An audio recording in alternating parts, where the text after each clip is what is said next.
नमस्कार दोस्तों, स्वागत है आपका मेरे चैनल पे। तो दोस्तों यूपी होमगार्ड का जो है कि 14वां प्रैक्टिस सेट लेकर के मैं आ गया हूँ आप लोगों के सामने। तो दोस्तों चलिए शुरू करते हैं अपना ये आज का 14वां प्रैक्टिस सेट दोस्तों, ठीक है। तो हमारा जो आज का प्रश्न नंबर 1 है दोस्तों, वो है उत्तर प्रदेश का सबसे लंबा राष्ट्रीय राजमार्ग कौन सा है। तो दोस्तों जो उत्तर प्रदेश का सबसे लंबा राष्ट्रीय राजमार्ग है वो आपका NH-19 है दोस्तों, ठीक है। और प्रश्न नंबर 2 देख लेते हैं। तो प्रश्न नंबर 2 है दोस्तों, जेवर अंतर्राष्ट्रीय हवाई अड्डा उत्तर प्रदेश के किस जिले में बन रहा है। तो दोस्तों जो जेवर अंतर्राष्ट्रीय हवाई अड्डा है वो आपका यूपी के गौतम बुद्ध नगर या फिर जिसे हम लोग नोएडा भी कहते हैं, यहाँ पर बन रहा है दोस्तों, ठीक है। तो इसे आप लोग ध्यान रखिएगा, ये अच्छा क्वेश्चन है। और प्रश्न नंबर 3 है, उत्तर प्रदेश में लाल बहादुर शास्त्री हवाई अड्डा कहाँ स्थित है। तो दोस्तों जो ये आपका लाल बहादुर शास्त्री हवाई अड्डा है ये आपका वाराणसी जिले में स्थित है, ठीक है, बाबतपुर में दोस्तों, ठीक है। और प्रश्न नंबर 4 है दोस्तों, चौधरी चरण सिंह अंतर्राष्ट्रीय हवाई अड्डा कहाँ है। तो दोस्तों चौधरी चरण सिंह अंतर्राष्ट्रीय हवाई अड्डा आपका अमौसी लखनऊ में स्थित है दोस्तों, ठीक है। तो इसे भी आप लोग ध्यान में रखिएगा। और प्रश्न नंबर 5 है, उत्तर प्रदेश के किस जिले में पारा झील स्थित है। तो दोस्तों यूपी के कानपुर जिले में पारा झील स्थित दोस्तों, ठीक है। तो इसे आप लोग ध्यान में रखिएगा। और प्रश्न नंबर 6 है दोस्तों, बरुआ सागर झील उत्तर प्रदेश के किस जिले में है। तो दोस्तों जो बरुआ सागर झील है वो आपका यूपी के झांसी जिले में दोस्तों, ठीक है। और प्रश्न नंबर 7 है दोस्तों, उत्तर प्रदेश में राजकीय चर्म संस्थान कहाँ है। तो दोस्तों जो राजकीय चर्म संस्थान है वो यूपी में आगरा और कानपुर में है दोस्तों, ठीक है। तो इसे भी ध्यान रखना है। और प्रश्न नंबर 8 है दोस्तों, उत्तर प्रदेश के किस शहर को खुशबुओं का शहर कहा जाता है। तो दोस्तों कन्नौज को खुशबुओं का शहर कहा जाता है दोस्तों, ठीक है। और इसे ऐसे भी पूछता है दोस्तों कि उत्तर प्रदेश का इत्र नगरी किसे कहा जाता है, ठीक है। तो कन्नौज को ही इत्र नगरी भी कहा जाता है, तो इसे ध्यान रखिएगा, क्वेश्चन घुमा कर भी पूछ सकता है। और प्रश्न नंबर 9 है दोस्तों, उत्तर प्रदेश का एकमात्र शास्त्रीय नृत्य कौन सा है। तो दोस्तों जो यूपी का एकमात्र शास्त्रीय नृत्य है वो आपका कथक है दोस्तों, ठीक है। और प्रश्न नंबर 10 है, अटेर का किला उत्तर प्रदेश के किस पड़ोसी राज्य की सीमा पर स्थित है। तो दोस्तों ये आपका मध्य प्रदेश राज्य की सीमा पर स्थित दोस्तों, ठीक है, आगरा के पास। तो इसे आप लोग ध्यान में रखिएगा। और प्रश्न नंबर 11 दोस्तों, आराम हराम है का नारा किसने दिया था। तो दोस्तों जवाहरलाल नेहरू जी ने आराम हराम है का नारा दिया था दोस्तों, ठीक है। और प्रश्न नंबर 12 है, मेरे सिर पर लाठी का एक एक प्रहार अंग्रेजी शासन के ताबूत की कील साबित होगा, यह कथन किसका है। तो दोस्तों यह कथन लाला लाजपत राय जी का है दोस्तों, ठीक है। तो इसे आप लोग ध्यान में रखिएगा। और प्रश्न नंबर 13 दोस्तों, मारो फिरंगी को यह प्रसिद्ध नारा किसने दिया था। तो दोस्तों जो ये नारा है ये आपका मंगल पांडे जी ने दिया था दोस्तों, ठीक है। और प्रश्न नंबर 14 है, अकबरनामा पुस्तक के लेखक कौन थे। तो दोस्तों अबुल फजल जी अकबरनामा पुस्तक के लेखक थे दोस्तों, ठीक है। तो इसे भी ध्यान रखना है। और प्रश्न नंबर 15 दोस्तों, आनंद मठ के लेखक कौन है। दोस्तों बंकिम चंद्र चटर्जी जी ने आनंद मठ को लिखा था दोस्तों, ठीक है। और प्रश्न नंबर 16 है, भारत का बिस्मार्क किसे कहा जाता है। तो दोस्तों सरदार वल्लभ भाई पटेल जी को भारत का बिस्मार्क कहा जाता है, ठीक है। और प्रश्न नंबर 17 है, हर्षचरित के लेखक कौन थे। दोस्तों बाणभट्ट जी हर्षचरित के लेखक थे दोस्तों, ठीक है। और प्रश्न नंबर 18 दोस्तों, राज तरंगिनी पुस्तक किससे संबंधित है। दोस्तों ये आपका कश्मीर के इतिहास से संबंधित है दोस्तों, ठीक है। और इसके जो लेखक हैं वो कल्हड़ जी हैं, ठीक है। तो ये भी पूछा जाता है कभी कभी कि राज तरंगिनी के लेखक कौन है दोस्तों, ठीक है। और प्रश्न नंबर 19 है, शून्य का आविष्कार किसने किया था। तो दोस्तों आर्यभट्ट जी ने शून्य का आविष्कार किया था, ठीक है। और प्रश्न नंबर 20 है, विक्रमशिला विश्वविद्यालय की स्थापना किसने की थी। दोस्तों धर्मपाल जी ने विक्रमशिला विश्वविद्यालय की स्थापना की थी, ठीक है। और ये पाल वंश से संबंधित है, तो ये भी पूछा जाता है, ठीक है। तो इसे आप लोग ध्यान रखिएगा, ये भी इंपॉर्टेंट क्वेश्चन है। और प्रश्न नंबर 21 है दोस्तों, भारतीय संविधान में आपातकाल का सिद्धांत किस देश से लिया गया है। तो दोस्तों जो भारतीय संविधान में आपातकाल का सिद्धांत है वो आपका जर्मनी से लिया गया है दोस्तों, ठीक है। और प्रश्न नंबर 22 है दोस्तों, प्रथम संवैधानिक संशोधन किस वर्ष हुआ था। तो दोस्तों जो प्रथम संवैधानिक संशोधन है वो आपका 1951 ईस्वी में हुआ था दोस्तों, ठीक है। और प्रश्न नंबर 23 है, मतदान की आयु 21 से घटाकर 18 वर्ष किस संशोधन द्वारा की गई। तो दोस्तों 61वां संशोधन द्वारा मतदान की आयु 21 से घटाकर 18 वर्ष कर दी गई दोस्तों, ठीक है, 1989 ईस्वी में। और प्रश्न नंबर 24 दोस्तों, संविधान के किस अनुच्छेद में वित्तीय आपातकाल का वर्णन है। तो दोस्तों अनुच्छेद 360 में वित्तीय आपातकाल का वर्णन दोस्तों, ठीक है।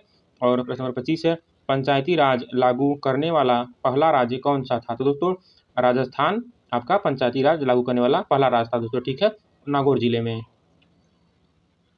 और प्रश्न नंबर 26 है दोस्तों, संविधान के किस भाग में नीति निर्देशक तत्व DPSP हैं। तो दोस्तों संविधान के भाग 4 में नीति निर्देशक तत्व है दोस्तों, ठीक है। और प्रश्न नंबर 27 है, संसद की संयुक्त बैठक की अध्यक्षता कौन करता है। तो दोस्तों लोकसभा अध्यक्ष आपका संसद की संयुक्त बैठक की अध्यक्षता करता है दोस्तों, ठीक है। और प्रश्न नंबर 28 दोस्तों, भारत का महान्यायवादी का वर्णन किस अनुच्छेद में है? तो दोस्तों अनुच्छेद 76 में भारत के महान्यायवादी का वर्णन दोस्तों, ठीक है। और प्रश्न नंबर 29 है दोस्तों, राज्यसभा का पदेन सभापति कौन होता है? तो दोस्तों उपराष्ट्रपति आपका राज्यसभा का पदेन सभापति होता है दोस्तों, ठीक है। और प्रश्न नंबर 30 है दोस्तों, संविधान के किस अनुच्छेद में समान नागरिक संहिता यूसीसी का वर्णन है? तो दोस्तों अनुच्छेद 44 में यूसीसी का वर्णन दोस्तों, ठीक है। तो इसे आप लोग ध्यान में रखिएगा। और प्रश्न नंबर 31 है, आंसू गैस का रासायनिक नाम क्या है? तो दोस्तों आंसू गैस का जो रासायनिक नाम है वो आपका क्लोरो एसिटोफिनोन है दोस्तों, ठीक है। तो इसे आप लोग ध्यान में रखिएगा, क्लोरो एसिटोफिनोन आंसू गैस का रासायनिक नाम है। और प्रश्न नंबर 32 दोस्तों, सिंदूर का रासायनिक सूत्र क्या है? तो दोस्तों जो सिंदूर का रासायनिक सूत्र है वो आपका HGS मर्क्यूरिक ऑक्साइड दोस्तों, ठीक है। सॉरी दोस्तों मर्क्यूरिक सल्फाइड है, ठीक है। तो इसे आप लोग ध्यान में रखिएगा, ये भी पूछा जाता है। और प्रश्न नंबर 33 है, फलों को पकाने के लिए किस गैस का उपयोग होता है? तो दोस्तों एसिटिलीन या एथिलीन गैस से फलों को पकाया जाता है दोस्तों, ठीक है। तो इसे भी आप लोग ध्यान में रखिएगा। और प्रश्न नंबर 34 है दोस्तों, गोताखोर सांस लेने के लिए किन गैसों के मिश्रण का उपयोग करते हैं? तो दोस्तों हीलियम और ऑक्सीजन गैसों के मिश्रण की सहायता से गोताखोर लोग सांस लेते हैं दोस्तों, ठीक है। उसमें जो सिलेंडर वो लोग लिए रहते हैं उसमें केवल ऑक्सीजन नहीं, उसमें हीलियम भी मिला रहता है दोस्तों। और प्रश्न नंबर 35 है दोस्तों, रडार का पूर्ण रूप क्या है? तो दोस्तों जो रडार का पूर्ण रूप है वो आपका रेडियो डिटेक्शन एंड रेंजिंग है दोस्तों, ठीक है। और जैसे दोस्तों ये रडार है तो इसमें एक सोनार होता है, ठीक है। तो सोनार का उपयोग जो समुद्री जहाज़ों में किया जाता है और उसका जो फुल फॉर्म है वो है साउंड नेविगेशन एंड रेंजिंग, ठीक है। तो रडार और सोनार में ज़्यादा अंतर नहीं है, काम लगभग दोनों का सेम है। बस आप लोग ये ध्यान रखिए कि जो है रडार में रेडियो डिटेक्शन एंड रेंजिंग और सोनार में साउंड नेविगेशन एंड रेंजिंग, ठीक है दोस्तों। और सोनार आपका समुद्री जहाज़ों में यूज होता है। और प्रश्न नंबर 36 है दोस्तों, प्रकाश का वेग सबसे पहले किसने मापा था? तो दोस्तों रोमर जी ने प्रकाश का सबसे पहले वेग मापा था दोस्तों, ठीक है। और प्रश्न नंबर 37 है, पीतल किसका मिश्रण है? तो दोस्तों देखिए इसका ट्रिक मैं आपको लगभग कई दिन से बताते आ रहा हूँ कि पीतल का जो ट्रिक है वो पिताजी है, ठीक है। पी से पीतल, ता से तांबा और ज से जस्ता, ठीक है। तो तांबा और जस्ता का मिश्रण दोस्तों, ठीक है। तो इसे ध्यान रखना है। और प्रश्न नंबर 38 है, शुद्ध पानी का पीएच मान कितना होता है? तो दोस्तों जो शुद्ध पानी का पीएच मान है वो 7 होता है दोस्तों, ठीक है। और प्रश्न नंबर 39 है, आकाश का रंग नीला किसके कारण दिखाई देता है? तो दोस्तों प्रकाश के प्रकीर्णन के कारण आकाश का रंग नीला दिखाई देता है दोस्तों, ठीक है। और प्रश्न नंबर 40 है दोस्तों, मानव शरीर का सामान्य तापमान फ़ारेनहाइट में कितना होता है? तो दोस्तों 98.6 फ़ारेनहाइट होता है, ठीक है, मानव शरीर का सामान्य तापमान। और प्रश्न नंबर 41 है, भारत में तांबे का सर्वाधिक उत्पादन कहाँ होता है? तो दोस्तों मध्य प्रदेश में तांबे का सर्वाधिक उत्पादन होता है, ठीक है, महाराजखंड में, मध्य प्रदेश के महाराजखंड में। और प्रश्न नंबर 42 है दोस्तों, झरिया झारखंड किसके लिए प्रसिद्ध है? तो दोस्तों जो झारखंड का झरिया है वो आपका कोयला खानों के लिए प्रसिद्ध है दोस्तों, ठीक है। तो इसे भी आप लोग ध्यान में रखिएगा। और प्रश्न नंबर 43 दोस्तों, केतरी राजस्थान की खाने किसके लिए प्रसिद्ध हैं? तो दोस्तों ये आपका तांबे के लिए प्रसिद्ध है दोस्तों, ठीक है। और प्रश्न नंबर 44 है दोस्तों, भारत में सबसे पहली सूती मिल कहाँ स्थापित हुई थी? तो दोस्तों कोलकाता में सबसे पहले भारत में सूती मिल स्थापित हुई दोस्तों, ठीक है, 1818 में। और प्रश्न नंबर 45 है, सलेम तमिलनाडु किसके लिए प्रसिद्ध है? तो दोस्तों जो तमिलनाडु है, तमिलनाडु का सलेम है ये आपका लौह इस्पात उद्योग के लिए प्रसिद्ध है दोस्तों, ठीक है। तो इसे आप लोग ध्यान में रखिएगा। और प्रश्न नंबर 46 है, भारत में सर्वाधिक नमक किस राज्य में पैदा होता है? तो दोस्तों गुजरात राज्य में सर्वाधिक नमक पैदा होता है दोस्तों, ठीक है। और प्रश्न नंबर 47 है दोस्तों, कडाना बांध किस नदी पर स्थित है? तो दोस्तों जो कडाना बांध है वो आपका माही नदी गुजरात में स्थित दोस्तों, ठीक है। तो इसे आप लोग ध्यान में रखिएगा। और प्रश्न नंबर 48 है, पन्ना की खाने मध्य प्रदेश किसके लिए प्रसिद्ध है? तो दोस्तों जो मध्य प्रदेश की पन्ना की खाने हैं वो आपका हीरा के लिए प्रसिद्ध है दोस्तों, ठीक है। तो इसे आप लोग ध्यान में रखिएगा, ये अच्छा क्वेश्चन दोस्तों, ये पूछा जाता है। और प्रश्न नंबर 49 है, विश्व का सबसे बड़ा थोरियम भंडार किस देश में है? दोस्तों विश्व का सबसे बड़ा थोरियम भंडार भारत में है दोस्तों, ठीक है। तो इसे आप लोग ध्यान में रखिएगा। और प्रश्न नंबर 50 है दोस्तों, भारत में नीली क्रांति का जनक किसे कहा जाता है? तो दोस्तों अरुण कृष्णन जी को भारत में नीली क्रांति का जनक कहा जाता है दोस्तों, ठीक है। और चलते हैं अब अपने अगले प्रश्न की तरफ। तो हमारा जो प्रश्न नंबर 51 दोस्तों वो है, उत्तर प्रदेश होमगार्ड का स्थापना वर्ष क्या है? तो दोस्तों जो उत्तर प्रदेश होमगार्ड का स्थापना वर्ष है 1963 दोस्तों, ठीक है। तो 1963 अधिनियम के तहत यूपी होमगार्ड की स्थापना हुई थी, तो इसे आप लोग ध्यान में रखिएगा दोस्तों।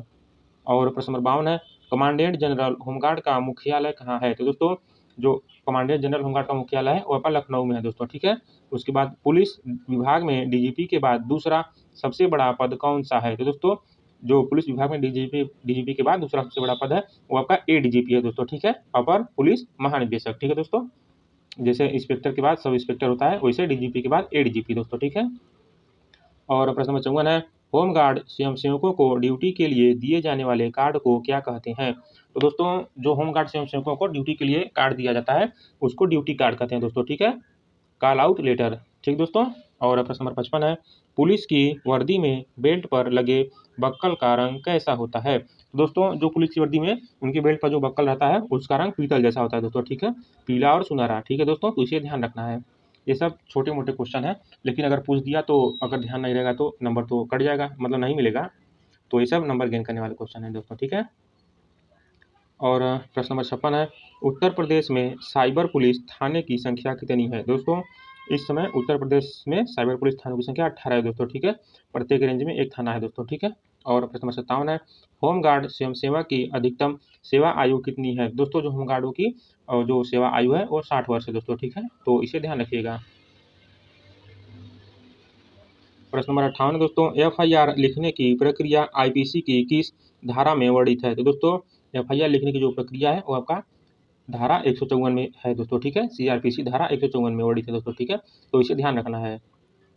और प्रश्न नंबर 59 दोस्तों, पुलिस विभाग में लाल और नीला झंडा किसका प्रतीक है? तो दोस्तों जो पुलिस विभाग में लाल और नीला झंडा का प्रतीक है वो आपका उत्तर प्रदेश पुलिस का प्रतीक है दोस्तों, ठीक है, तो इसे ध्यान रखिएगा। हर राज्य के पुलिस का एक प्रतीक होता है दोस्तों, ठीक है, तो इसे ही लाल और नीला झंडा उत्तर प्रदेश पुलिस का प्रतीक है दोस्तों। और प्रश्न नंबर 60 है, होमगार्ड के वर्दी पर लगे कंधे के बैच का रंग क्या होता है?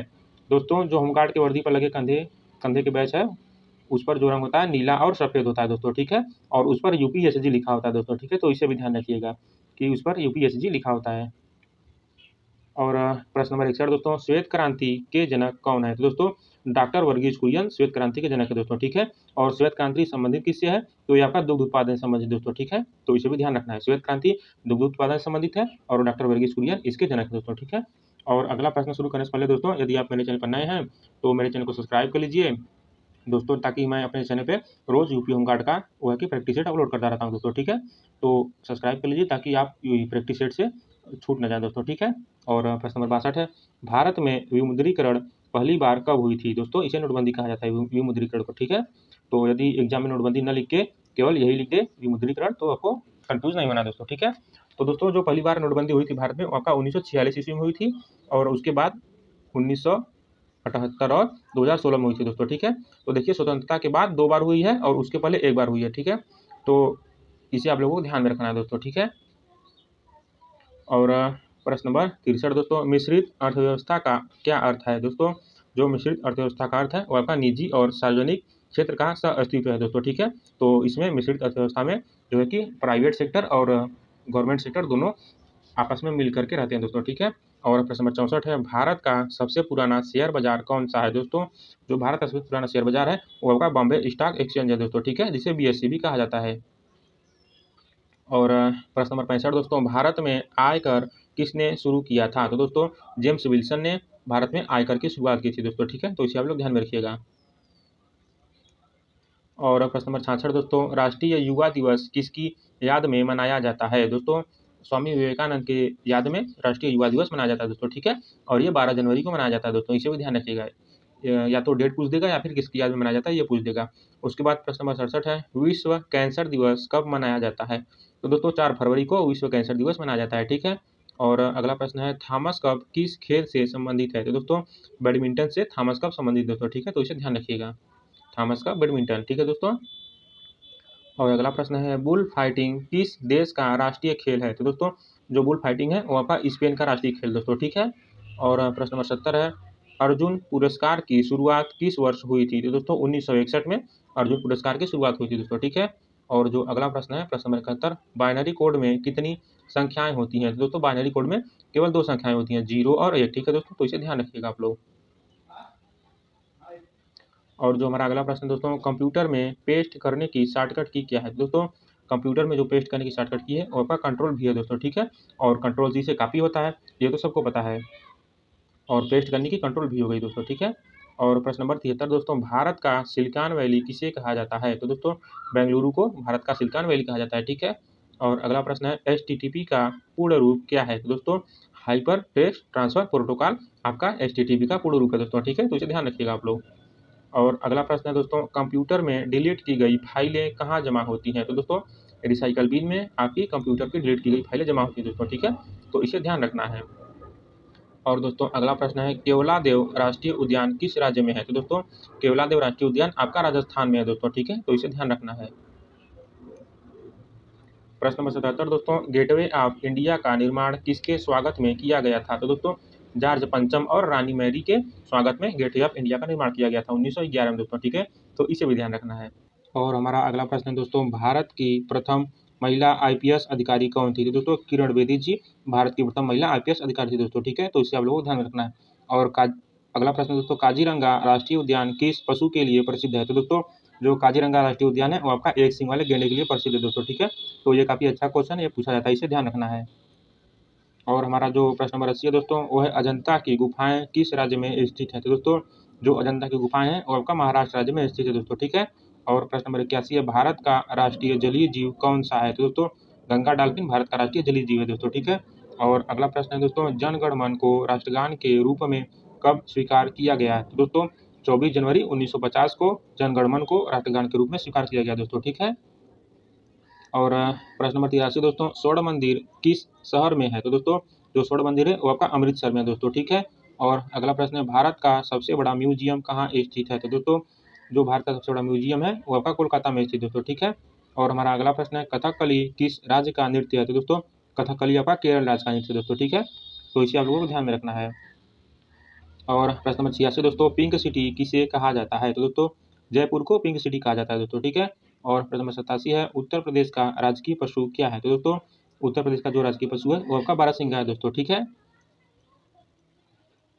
और प्रश्न नंबर 88 दोस्तों, ताजमहल को यूनेस्को की सूची में कब शामिल किया गया? तो दोस्तों 1983 में ताजमहल को यूनेस्को की सूची में शामिल किया गया दोस्तों, ठीक है। और प्रश्न नंबर 89 है, भारत का सबसे ऊंचा दरवाजा कौन सा है? तो दोस्तों बुलंद दरवाजा आपका भारत का सबसे ऊंचा दरवाजा है जो कि फतेहपुर सीकरी में है दोस्तों, ठीक है। और प्रश्न नंबर 90 है दोस्तों, हीराकुंड बांध किस नदी पर बना है? तो दोस्तों हीराकुंड बांध महानदी बना दोस्तों, ठीक है। इसका ट्रिक मैं आप लोगों को रोज बताता हूँ कि हीरा क्या होता है, महंगा होता है, और महंगा से महानदी को रिलेट करना है, ठीक है। अब इसे जो एग्जाम में गलत कर दिया दोस्तों तो उसके लिए मैं कुछ नहीं कर सकता।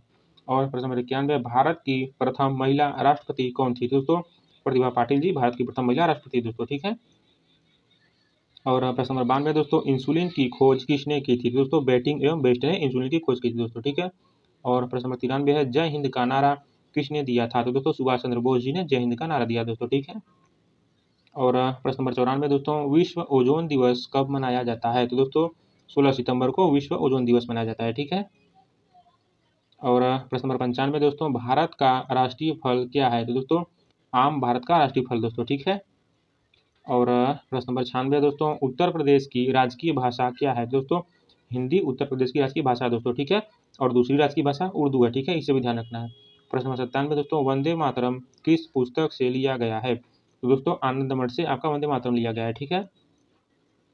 और प्रश्न नंबर 98 दोस्तों, भारत का सबसे छोटा राज्य क्षेत्रफल में कौन सा है? तो दोस्तों गोवा आपका भारत का सबसे छोटा राज्य है क्षेत्रफल के आधार पर। और यदि दोस्तों सबसे बड़ा पूछ ले क्षेत्रफल के आधार पर तो राजस्थान बताना है, ठीक है। और प्रश्न नंबर 99, होमगार्ड का मुख्यालय उत्तर प्रदेश में कहाँ है? तो दोस्तों जो होमगार्ड का मुख्यालय है वो यूपी में लखनऊ में है दोस्तों, ठीक है, तो इसे ध्यान रखना है। और जो हमारा आज का आखिरी प्रश्न है, भारत का राष्ट्रीय खेल आधिकारिक तौर पर क्या है? तो दोस्तों जो भारत का राष्ट्रीय खेल है वो आपका हॉकी है दोस्तों, ठीक है। तो दोस्तों ये थे हमारा आज का 14वां यूपी होमगार्ड का प्रैक्टिस सेट दोस्तों, ठीक है। तो वीडियो देखने के लिए आप लोगों का बहुत बहुत धन्यवाद दोस्तों। और यदि आप मेरे चैनल पर नए हैं तो मेरे चैनल को सब्सक्राइब कर लीजिए ताकि ऐसे ही और भी प्रैक्टिस सेट आपको मिलती रहे दोस्तों, ठीक है। और यदि कोई आपका फ्रेंड हो या फिर कोई रिलेटिव हो जो कि यूपी होमगार्ड का फॉर्म भरा हुआ है और इसकी तैयारी कर रहा है तो ये वीडियो आप उसको शेयर कर दीजिए दोस्तों, ठीक है, ताकि उसे भी प्रैक्टिस सेट का लाभ मिल जाए।